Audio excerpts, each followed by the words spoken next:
All character art is created by HeroForge.com. HeroForge.com is not responsible for the content of this show and hereby disclaims any and all content and views expressed herein. I am not associated with Agma Schwa and do not know him personally. Any characters resembling Robert Cole are purely a joke, and Agma Schwa is not associated with any claims or quotes in this video or views expressed herein. The great dwarven linguist Njekof was studying the morphosyntax of the Orcish languages when a goblin appeared before him, catching him by surprise and fully breaking his concentration. Goblins are not physical beings, they are selectively corporeal creatures able to appear and disappear at will. They are spirits of mischief and unbalance. They often appear before someone to cause trouble, so Njekof was afraid of where this interaction could go. Hey, I see you're very good at this language stuff. Can you make me one? Njekof was shocked by this request. He knew that goblins were never known to speak to each other in any special way, so it was true goblins didn't have their own language, but they didn't appear to have any society either, so he wasn't sure why they would need a language. But the idea of creating a language that would be spoken by many people excited him.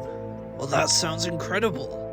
I would love to, but I don't know what kind of language you want. Can you describe it to me?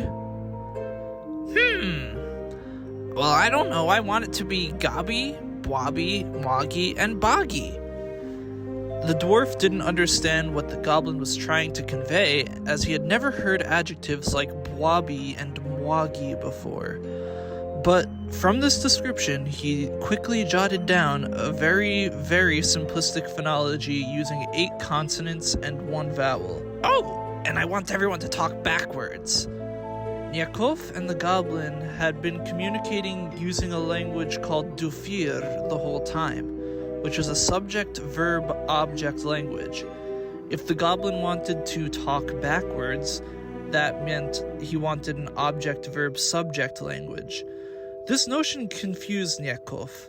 He knew OVS languages were possible.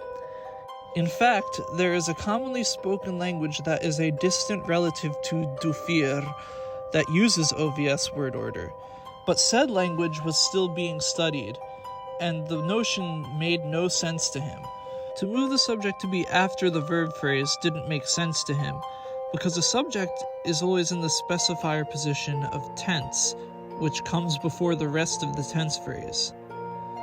But he had an idea. Many of the Orcish languages he studied had a rule with their verbs where all verbs must have morphology relating to the subject and object.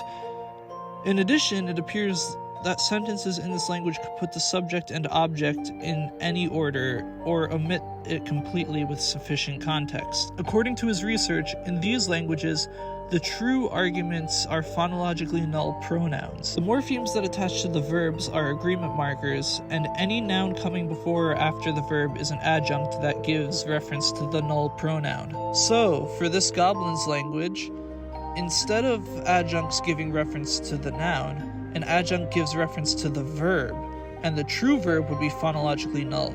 Because of this, a noun being stated by itself would still give off the meaning of a verb, like gob would mean a goblin did something, or there is a goblin. Because the phonology was so small, he made a small language with around 100 monosyllabic root words. And while this language had 1 vowel, he added the word o, which acted as a copula for the language. So the phrase Gobbo Gob means I am a goblin. But gob was also a general word for person, so technically it meant I am a person. This would act as a greeting in the language, and because he liked the funny phrase so much, he decided to name the language after that phrase. Njekof was pleased with his work and thought that it was a nice language that would prioritize simplicity and be very playful and fun to speak. But the goblin was less pleased. There's so few words. How am I supposed to say anything in this language? Well, I apologize, but if you want it to be gwabby and boggy, then I can't have any sounds like z, f, or ch. Having so few sounds gives me fewer options for words. Well, I don't know. Aren't there more gobby sounds? You could add those. More gobby sounds. The goblin was right, as many languages around the world had different ways of pronouncing ba and ga, and many have different phonemic distinctions like pharyngealization or aspiration. The 100 root words that Njekof wrote were already pretty comprehensive, so he decided to make modifications of each consonant that would act as modifications to the meaning of the root word. This gave the root words 3 different meanings if the first consonant was modified, and 3 more meanings if the last consonant was modified. If there is no consonant where there is a modification, then the velar nasal nga is used. Including the unmodified forms, this caused there to be 12 different versions of each root, making the roots go from 100 or so to 1200 or so. There, you got more specific roots. Are you happy? No, we could get more specific. What the fuck? So Njekof went on to expand the noun morphology even more. First of all, the intervocalic a could now change to be a number of different vowels that would describe the essence of a noun, whether they were talking about a physical thing, a hypothetical thing, an ethereal apparition of a thing, the concept of a thing, or an apparent thing that may be either fake or a disguise. But it didn't stop there. He also made an honorific and derogatory distinction. Languages can sometimes use adjectives to describe distaste, like, "Oh, my stupid wand broke." But these statements are nonsensical because a wand can't be stupid, it can't think. In addition, animacy and dynamic distinctions were made. These were not grammatical genders because there's no agreement nor is there a requirement to use them. They simply specify if something is alive or not, and whether something is moving or not.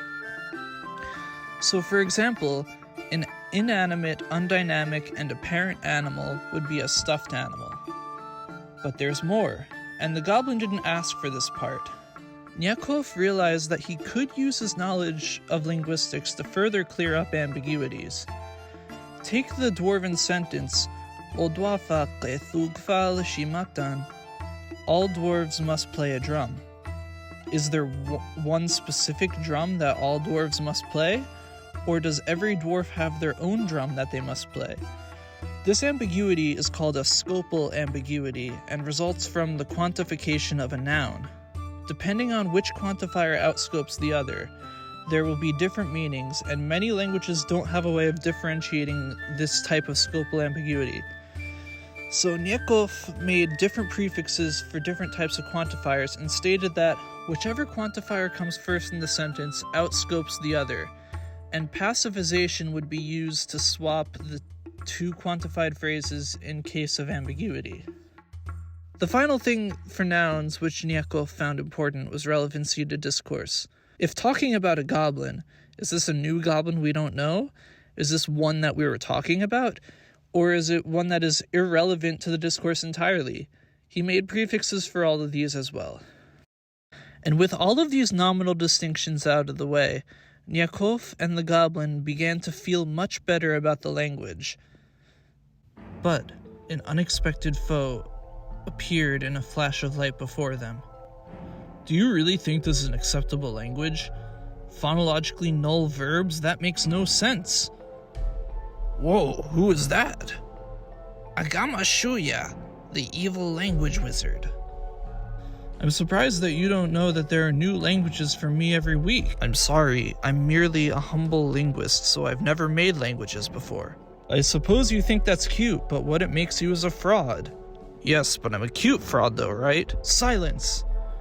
If you want your language to be more legitimate, if you want your nonsensical verbs to make any semblance of sense, you must add information to the syntactic location of T. Well, that is true. We didn't do anything with tense aspect or mood yet. Yes, but you must make it evil. You must make it cursed. But why would I want to do that? He is right, you know. Oh, damn it. Njekof began working on tense morphology.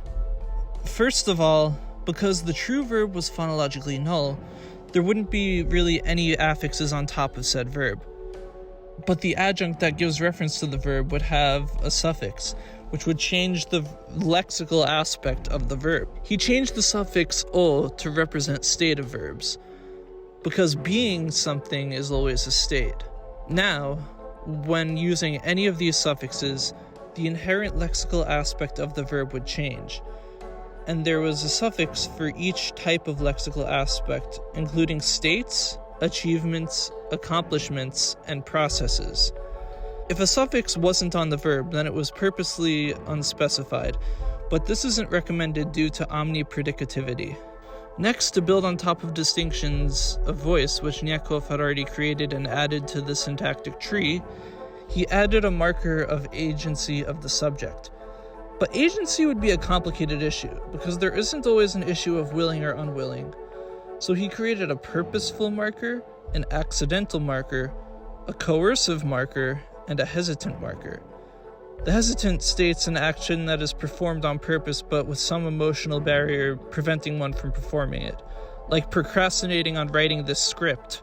But then again, it's not that simple. You might start doing something with agency and then decide later, I don't want to do this. Or someone might be coaxed into an unwanted action and then later decide they enjoy it. So another morphological marker was added to show that the action was eventually wanted or unwanted in the long run. Next up was modality. The realis versus irrealis action simply states whether the action was performed. And that's all for regular modality. Then there's semantic modality. That's right, you can directly change the semantics of a sentence by just using a different morpheme. Wait, but that makes no sense. Doesn't the realis versus irrealis distinction already influence semantic modality? How could you have two different modality markers? Well, the semantic modality markers outscope the regular markers. If the irrealis is used, then the modality is about an action that didn't take place. You're evil. I think I like being evil. Taking a break from the story for a minute, to understand semantic modality, one must understand what someone is saying when they say must have, needs to, or cannot. Semantically speaking, when someone says he must have finished the pizza, it's saying him finishing the pizza is true if and only if it is true in all possible worlds. But it goes deeper, because how do you know what world is possible? Is this a necessity by logic, like it is physically impossible not to finish the pizza? Is it a necessity by epistemic knowledge, like he must have finished the pizza because the box is empty? Or is it a law that he must finish the pizza or else something else will happen? When talking about something that must or mustn't happen, we are talking about necessity. When we're talking about something that could or could not happen, we're talking about possibility. Both necessity and possibility could be logical, within the bounds of logic, epistemic, within the bounds of one's knowledge, or deontic, within the bounds of laws or customs. So the dwarf made a different affix for each of these modality distinctions. Next was an 8-way evidentiality distinction, based on first-hand evidence of the 5 senses, based on reportative evidence of an animate or inanimate source, and based from inferential evidence, which was unmarked. Next is the veracity of the tense phrase as a whole, which isn't the veracity of whether or not the sentence is actually true, but whether or not the speaker believes it to be true. It can be split into true, false, and dubitative. And finally, to top it all off, there's a tense distinction of past, present, and future. Wait, so that's it? You can do better than that. You can do something more evil. More evil? Njekof kept the 3-way tense distinction, but decided to change it from past, present, future to before, momentary, and after. In its default form, it is past, present, and future. But if one puts a verb phrase followed by gob, then the tense is no longer in relation to the deictic point of now, but rather it is in relation to the VP and topic position. And with all of that out of the way, The dwarf got to translating Agma Schwa's pledge, and the goblin read it out for Agma Schwa to hear.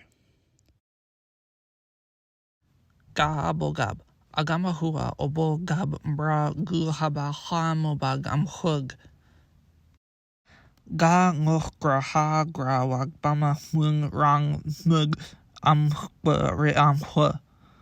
Go wag humbu gab agwahma bagab wumbwa. Oab oamo ngaba gum gwab abrabo bagab mabogwag. A ungib gub mabe a mabogwab. Ugma. Thank you. You have done well and created a truly cursed language. Thank you, I think. And with that, Gobbo Gob became an official language of the land. Due to magic, all goblins could speak within an instant, and used it with each other to converse. Njekof became famous for creating the language, and that is the origin of the language of the goblins. Thank you for watching. Shout out to my friend Alex. 2 years ago, he and I had brunch together, and he said, if I were to host a D&D campaign, all the goblins in the game would speak by going gob, gob, gob, gob, gob, gob. And this idea stemmed from that conversation. I've been working on this conlang since Christmas of 2023 as well, so I appreciate you watching this far, and I would appreciate it if you shared it with others so that way more people will know about this project that I worked hard on. Once again, thank you.